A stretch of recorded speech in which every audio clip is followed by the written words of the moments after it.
कांग्रेस में अब राष्ट्रीय स्तर के नेताओं का अभाव हो गया है जो राष्ट्रीय दृष्टिकोण रखते हैं। फोर्स के कैंप स्थापित होने के बाद अब उनके लिए जगह शेष नहीं है। लड़ाई अंतिम दौर में है, ये बात तो सत्य है।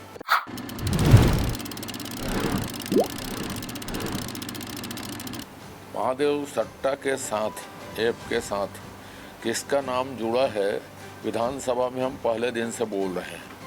अब जवाबदेही बचने के लिए किसी का भी नाम ले दो, किसने चंदा दिया है, नहीं दिया है, किस तरह से चंदा दिया है, किस तरह के संबंध हैं, ये दिल्ली के विषय है ही नहीं।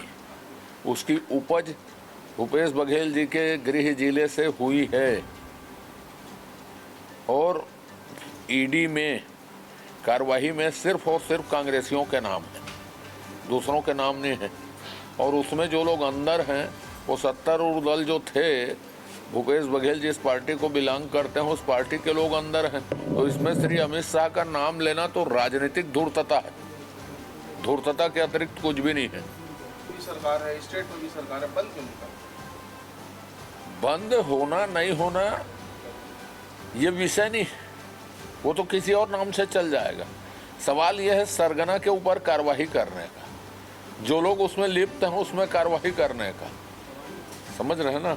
वो कार्रवाई में तो भूपेश बघेल जी की सरकार जीरो थी, उसमें लिप्त थी, ये एजेंसियों की कार्रवाई से तय है। लेकिन हम किसी भी नाम से किसी भी तरह के ऐसी चीज़ों के पक्ष में नहीं हैं, ये हमने सार्वजनिक रूप से कहा है, हमारे नेताओं ने सार्वजनिक रूप से कहा है और इसके लिए कानून भी बनाएंगे, ये भी सार्वजनिक रूप से कहा है।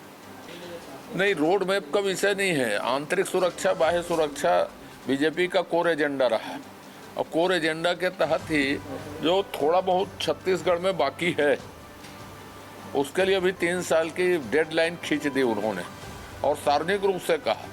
और वास्तव में नक्सलियों के कोर एरिया में फोर्स के कैंप स्थापित होने के बाद अब उनके लिए जगह शेष नहीं है। लड़ाई अंतिम दौर में है, ये बात तो सत्य है। चलो ना आपके सामने दोनों पढ़ते हैं। कांग्रेस में अब राष्ट्रीय स्तर के नेताओं का अभाव हो गया है जो राष्ट्रीय दृष्टिकोण रखते हैं। उनके घोषणा पत्र में समाज के किसी भी वर्ग के लिए राहत का विषय नहीं है। 30 लाख नौकरी देंगे, इतने 1 लाख रुपया बांट देंगे, समझ रहे ना, जातिगत जनगणना को करा देंगे, ऐसे विषय शामिल है। ये हमारी बातें हैं करके।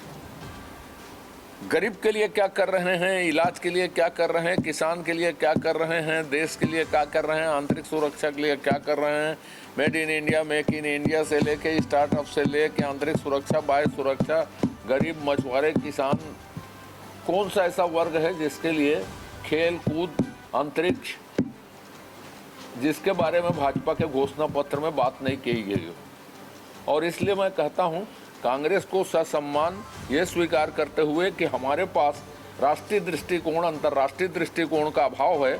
हम भाजपा के घोषणा पत्र जारी होने के बाद अपने घोषणा पत्र को ससम्मान वापस लेते हैं, ये उनको मान लेना चाहिए। 10 साल से जो आदमी राष्ट्र की सेवा कर रहा है, जब अविस्मरणीय क्षण आते हैं तो वो समाज को भी प्रेरित करते हैं। जब छत्तीसगढ़ आए थे तो बकरी बेच के जो माता ने शौचालय बनाया था ना, उसके भी चरण स्पर्श किए थे। बोलिए, गांधी परिवार ने कभी ऐसा किया हो तो बता दीजिए, 10 साल शासन किए हो तो, किसी गरीब के पैर छुए हो तो। इसलिए ये दिमागी दिवालियापन है। भारतीय जनता पार्टी के युवा सम्मेलन की खबरें आप ही लोगों ने छापी है, महिला सम्मेलन की खबरें आप ही लोगों ने छापी है। तो महिला और युवा और घोषणा पत्र में भी इन लोगों को हमने अन्नदाता को, महिला को, युवा को, गरीब को ही जाति कही है।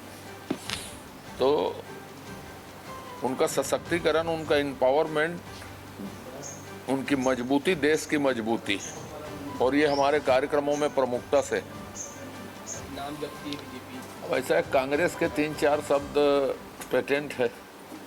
मोदी जी गाली बकना, अडानी को गाली बकना, राम नाम के आमंत्रण को स्वीकार करना, उसकी तारीख पूछना, समझ रहे हो ना, जातिगत जनगणना कराएंगे। इसके अतिरिक्त और कोई विजन है कांग्रेस के पास? आप बताइए। और चौथी बात, पांचवी बात कोई करते होंगे तो, पांचवी बात कुछ करते हो तो बताइए। हर जगह भाषण में घुमा फिरा के यही 4 विषय रहते हैं, तो सुन सुन के लोगों के।